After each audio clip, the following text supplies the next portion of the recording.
الإسلام ديني ومحمدا رسول الله. Aku pastikan, kata Allah, ada orang yang akan menjamin kebahagiaan dalam hidupnya dan sukses dalam pekerjaannya. Bismillah.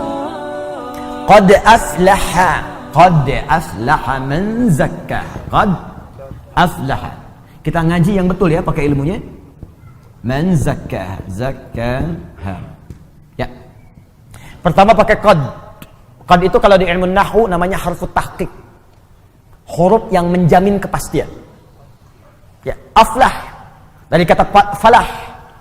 Ya, falah itu sukses dan bahagia.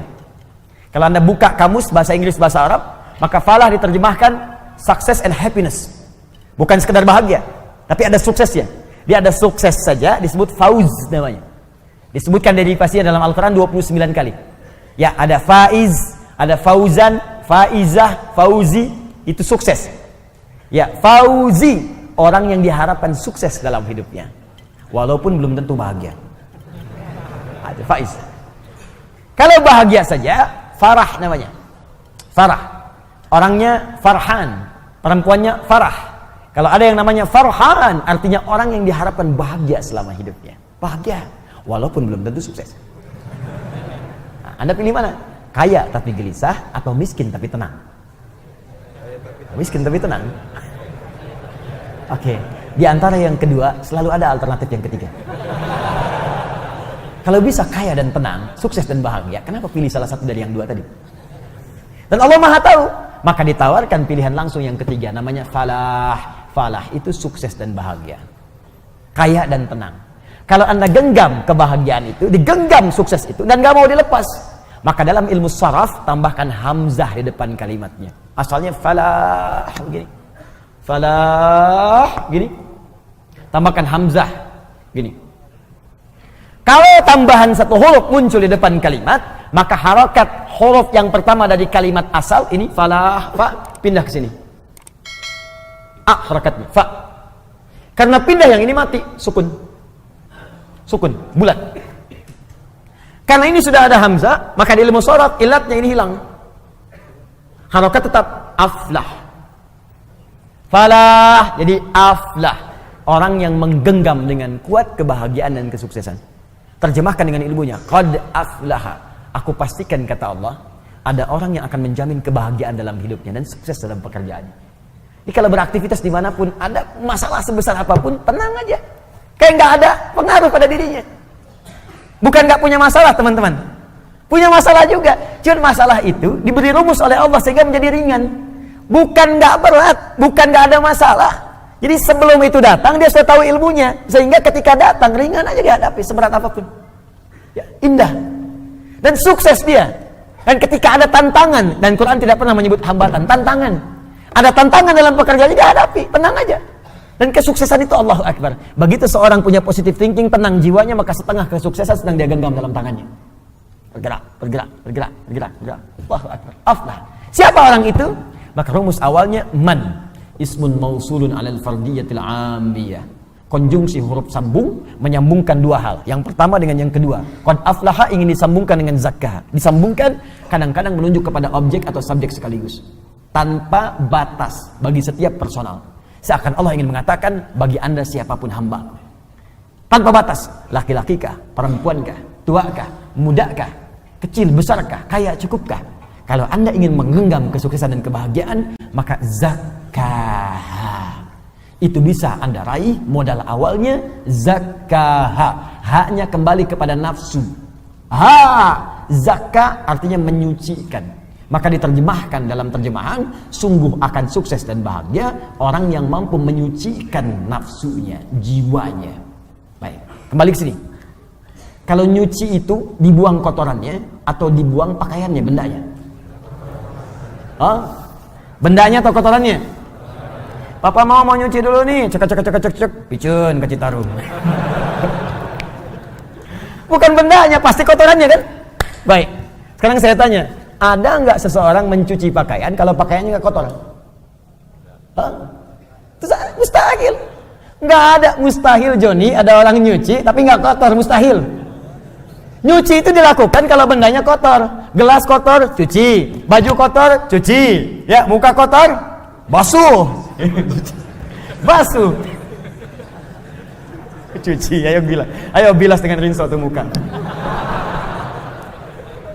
Cuci, bersihkan, cuci. Mencuci itu artinya menghilangkan kotorannya, bukan menghilangkan bendanya. Nah sekarang, ini dalam sekali ini. Ini bawa ke teori nafsu. Nafsu itu dibuat oleh Allah bukan ingin menghilangkan jiwanya, tapi dihadirkan supaya mengangkat yang bersihnya, yang takwanya supaya muncul. Sebab kalau nggak ada kotoran, yang bersih nggak akan nampak. Anda itu kan mencuci supaya nampak bersihnya kan? Kalau kotorannya nggak diciptakan, bagaimana tahu bersihnya? Di mencuci itu bukan menghilangkan bendanya, supaya Anda paham ada bersihnya. Dibuatlah kotor. Kotor itu dibuat bukan ingin menjadikan benda kotor, tapi supaya Anda mendapatkan kebersihan darinya. Begitu cara memahaminya. Maka kata Allah, saya ciptakan nafsu ini bukan ingin membuat kalian itu menjadi banyak masalah. Bukan ingin menjadikan kalian buruk. Tapi sifat di nafsu itu saya buat sebagai katalis supaya yang takwanya muncul. Sebab kalau nggak ada lawannya di nafsu, yang takwa nggak akan muncul. Bagaimana ketahuan sabar kalau nggak ada marah? Nggak ada hujan, nggak ada angin, nggak ada geledek, nggak ada petir, tiba-tiba marah aja. Gara-gara maneh yuk. Mustahil ada begitu, pasti ada pemicunya dulu. Ya, kalau Anda ingin mengangkat jujur, mesti ada bohong. Maka bohong diciptakan bukan untuk menjadikan manusia pembohong, tapi supaya jujurnya nampak. Sebab kalau nggak ada sifat bohong, jujur nggak akan kelihatan. Kalau nggak ada sifat ria, yang tawadu nggak akan nampak. Kalau nggak ada sombong, sifat rendah hati nggak akan nampak. Makanya diciptakan sombong, bukan ini menjadikan manusia sombong, bukan. Makanya ketika Qarun sombong, oleh Allah dicela. Buka Quran surah 28 ayat 76 sampai 77 itu. Inna Qaruna kana min qaumi Musa fabagha alaihim. Qarun itu termasuk kaumnya Musa, sombongnya luar biasa. Bagha, sombong dengan harta. Togha, sombong dengan kedudukan. Ingat, indah bahasa Arab tuh. Togha, sombong dengan kedudukan. Makanya Fir'aun ketika disebut sombong, kalimatnya pakai togha. Idhab ila fir'auna innahu togha. Tapi Qarun bagha. Inna Qaruna kana min qaumi Musa fabagha alaihim. Bagha dengan harta. Kalau tidak disebutkan siapa orangnya langsung, kapan kejadiannya, ini menunjukkan kejadian tersebut akan terjadi lagi di masa depan dengan tokoh yang berbeda. Fir'aun bukan nama asli, tapi gelar yang melekat kepada Raja Mesir. Faraoh, bahasa Arabnya Fir'aun. Ini menunjukkan ada potensi kesombongan jika melekat pada kedudukan. Maka hati-hati. Ada ilmunya, kelola itu supaya tidak sombong. Kalau Anda sombong, kata Allah, telat. Sudah ada Fir'aun sebelumnya. Harta juga begitu. Ada potensi kesombongan jika melekat pada harta. Contohnya Qarun. Qarun sombong, hartanya banyak. Disebutkan di Al-Quran, wa inna mafatihahu latanu bil usba. Sungguh kunci-kunci berangkasnya saja kalau dipikul oleh bodyguardnya beratnya luar biasa. Bodyguard kemana-mana, bukan ngawal orangnya. Bawa kunci berangkas, bukan buat pamer doang. Mana-mana. 8 orang, 10 orang, angkat begini. Pikulnya berat, cuman kunci berangkasnya aja. Saya sering tanya ya pada beberapa kawan, Anda kalau punya berangkas satu tuh, kuncinya di-upload, tuh dipublikasikan atau disembunyikan? Disembunyikan tuh. Oh, kalau di-upload dipublikasikan, Anda celaka sendiri. Kunci berangkas saya, besok udah selesai. Qarun tidak, saking banyak hartanya, bukan cuma di-upload, dibawa kemana-mana. Nih kuncinya nih, mau nyuri aja, nih ada bodyguard berat bawa kuncinya. Qarun, hartanya sekarang masih dicari. Mau kemana Pak? Saya sempat tanya. Ke laut Pak, ngapain? Cari harta karun. Harta karun masih dicari. Sombong dengan harta, bagha, ditegur oleh Allah. Apa jawaban Allah? Wabtaghi fima ataqallahu daral akhirah wa la tansa nasibaka minad dunya. Hai Qarun, saya titipkan harta ini bukan untuk sombong. Kelola itu. Tepis kesombongan, arahkan supaya engkau tawadu beramal dengan hartamu. Kalau ada orang sekarang baru punya Ferrari 1 sudah sombong. Cuma dipanasin malam, balapan sama taksi, bolak-balik gaya doang. Telat. Kalau ada yang begitu datang bawa Ferrari cuma buat sombong, bilang, Pak, telat. Kasihan kalau sama Qarun. Takhasabna, datang likuifasi, dilipat semuanya. Maka kembali ke sini, perhatikan baik-baik. Jadi ternyata rumusnya begini. Rumusnya paling cepat seperti nyuci tadi. Diciptakan, dibuat yang kotor ini bukan menjadikan diri kita penuh dengan masalah dan supaya berulah, tidak, tapi supaya menjadi katalis supaya yang baiknya muncul. Ini poinnya. Sebab kalau nggak ada yang ini nggak akan muncul. Dan cara menyikapinya sederhana. Begitu muncul di hadapan kita sifat yang jelek, maka cepat cari lawannya yang baik. Cuci Cuci itu artinya datangkan yang bersihnya, yang kotornya tutup. Jadi kalau ada teman Anda misalnya marah-marah pada Anda, apa lawan marah? Sabar. Maka ketika dia marah, kita sabar. Itu yang dimaksud dalam ayat Al-Quran, idfa' billati hiya ahsan. Jawab setiap keburukan yang sampai ke kita dengan respon yang lebih baik. Cara melihatnya supaya kita nggak capek, cara melihatnya kembalikan ke sini. Oh, marah dititipkan pada kawan saya sekarang bukan untuk menjadikan dia pemarah, tapi supaya Allah mengangkat kesabaran pada diri saya. Bukankah Allah mengatakan innallaha ma'as sabirin? Sungguh Allah bersama orang sabar. Bukankah kalimat pertama dalam Al-Quran bagi para penghuni surga dari malaikat adalah kalimat sabar? Quran surah ke-13 ayat 23 sampai 24. Salamun alaikum bima sabartum. Selamat Anda telah sabar saat di dunia. Namanya sobirin, dicela oleh kawan, marah-marah. Marah diciptakan bukan ingin membuat dia marah, tapi supaya sabar saya terangkat. Mungkin itu cara Allah mengabulkan doa Anda.